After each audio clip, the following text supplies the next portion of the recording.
ఉదయం నిద్రలేవగానే మొదట చేసే పని ఫోన్ ఛార్జింగ్ పెట్టడం. ఎప్పుడైనా ఫోన్ ఛార్జింగ్ పెట్టడం మర్చిపోతే తెగ గాబన పడిపోతాం. ఒకవేళ అస్సలు ఛార్జింగ్ పెట్టే అవసరమే లేని బ్యాటరీలు వస్తే ఛార్జర్ కోసం వెతికే పని లేకపోతే భలేగా ఉంటుంది కదా. అలాంటి బ్యాటరీని చైనాకు చెందిన బెటావోల్ట్ కంపెనీ తయారు చేసింది. అత్యవసర సమయంలో ఫోన్ బ్యాటరీ డెడ్ అవుతుంది.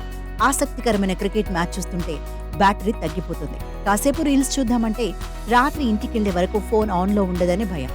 అయితే ఇలాంటి సమస్యలకు త్వరలోనే పరిష్కారం లభించే అవకాశం ఉంది.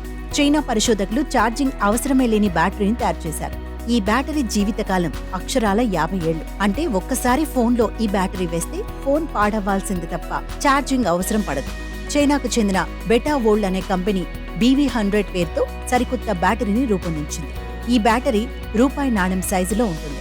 కానీ దాని సామర్థ్యం మాత్రం 50 ఏళ్లు ఉంటుంది. నికెల్ 63 అనే ఐసోటోప్ ను ఉపయోగించి ఈ బ్యాటరీ తయారు చేశారు. ఇందులోని డైమండ్ సెమీకండక్టర్ మెటీరియల్ -60 డిగ్రీల నుంచి 120 డిగ్రీల సెల్సియస్ ఉష్ణోగ్రతల వరకు ఎలాంటి వాతావరణంలోనైనా బ్యాటరీ ఏమాత్రం దెబ్బతినకుండా పనిచేసేలా చేస్తుంది. ఈ బ్యాటరీ పూర్తి సురక్షితమని బెటావోల్ట్ కంపెనీ చెబుతోంది. వచ్చే ఏడాది కల్లా మార్కెట్లోకి విరివిగా అందుబాటులోకి తెచ్చేలా కంపెనీ ప్రణాళికలు సిద్ధం చేస్తోంది. ఈ బ్యాటరీలో ఏరోస్పేస్, డ్రోన్స్, రోబోటిక్స్, AI డివైజ్లకు బాగా నప్పుతాయని కంపెనీ చెబుతోంది. ఒకసారి బ్యాటరీ వేస్తే ఎంతసేపైనా డ్రోన్ను ఉపయోగించుకునే వెసులుబాటు లభిస్తుంది. అలాగే 2025లో 1 వాట్ అటామిక్ బ్యాటరీని విడుదల చేసేందుకు ప్లాన్ చేస్తున్నట్టు కంపెనీ చెబుతోంది.